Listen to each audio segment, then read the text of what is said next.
Hey everyone, hope you're all having a great weekend. Today we're going to look at two articles that center around actor Joaquin Phoenix.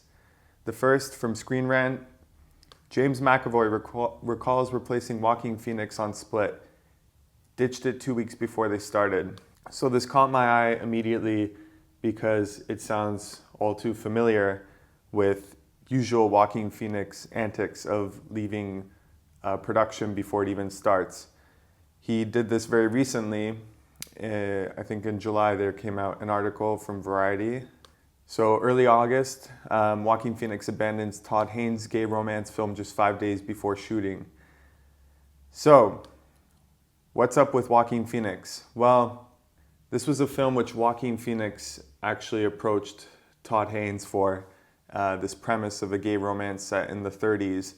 And supposedly, the rumor was that it was Phoenix himself who was starting to really want to push boundaries with the content of that film, with how sexually explicit it is, and meaning it would challenge audiences. But Todd Haynes found this a very, he didn't use the word liberating, but I guess the creative inspiration that he was able to bounce off with Joaquin Phoenix was very good. Filming was going to take place in Mexico. Sets were being built, and 5 days before the production was supposed to start filming, Joaquin Phoenix stepped out with cold feet. It must have been a pretty, tension-filled week when they were expecting him. They may not even be able to continue with the film after all.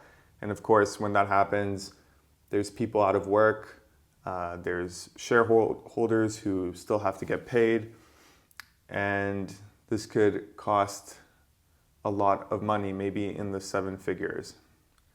So, unbelievable. Now we go back to the original Screen Rant article on Split, how he ditched it 2 weeks prior. I think we could all safely say that ended up being for the better. James McAvoy,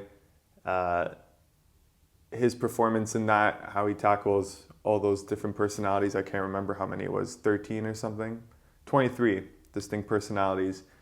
And I find that amazing that he came in just maybe days before M. Night Shyamalan Ding Dong. The director was very pleased with the table reads and very confident in McAvoy's abilities. And McAvoy's a great actor, very, very charismatic. And the fact that he could kind of do this on a whim just, I think, speaks testaments to his abilities as an actor. But also another conversation there is how interesting is it when actors come into a project last minute, because this happens often enough to where there's great stories of Viggo Mortensen entering Lord of the Rings last minute. They hired an actor who even came to New Zealand. They started filming, and Peter Jackson realized they cast the role far too young. So they had Viggo Mortensen step in last minute. And the story there is pretty amazing too, because it's Viggo Mortensen's son, Henry, who was a teenager at the time, convinced his dad, being a big fan of the books, to do Lord of the Rings. And of course, Aragorn is one of the fan favorites of those films, and you couldn't really picture it without him. You also have Mike Myers for Shrek. Originally, I didn't even know this, but Chris Farley was in the process of recording audio for that role, and he passed away before his recordings could be completed, and then Mike Myers stepped in and did that iconic Scottish accent, which that's just that character now. There's no way you could picture it any other way. So some of these actors can really deliver under pressure, which I think is a really, really cool trait. But Joaquin, man, it's a part of his personality, isn't it? This nervousness or getting cold feet last minute. I just even saw recently him talk about Gladiator, how he was so terrified.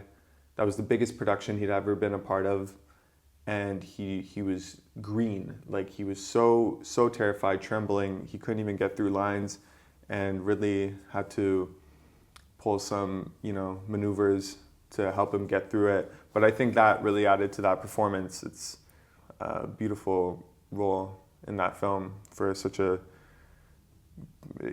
character you disdain so much. Obviously, it's not very tasteful to act like this, to be so flaky, as Joaquin Phoenix has now done multiple times, and it's at the sacrifice of other people's jobs and so on. So, but it's not to really bash him for it. It just, that's who he is, that's his choice, and there's consequences to that. But I find it very interesting, and yeah, there's opportunities that come about which are maybe greater than what could have been, like with James McAvoy and Split, besides the fact that Split ended up being a return to form for M. Night Shyamalan Ding Dong. And of course, he tied that film into a very underrated film of his, Unbreakable, and it kind of opened this universe again. But besides that, everyone just thinks of James McAvoy in that film. So yeah, I thought it was an interesting couple of articles, and let me know what you think about Joaquin Phoenix's antics, and yeah, what are some other performances that which were maybe done last minute, which you couldn't picture the movie without.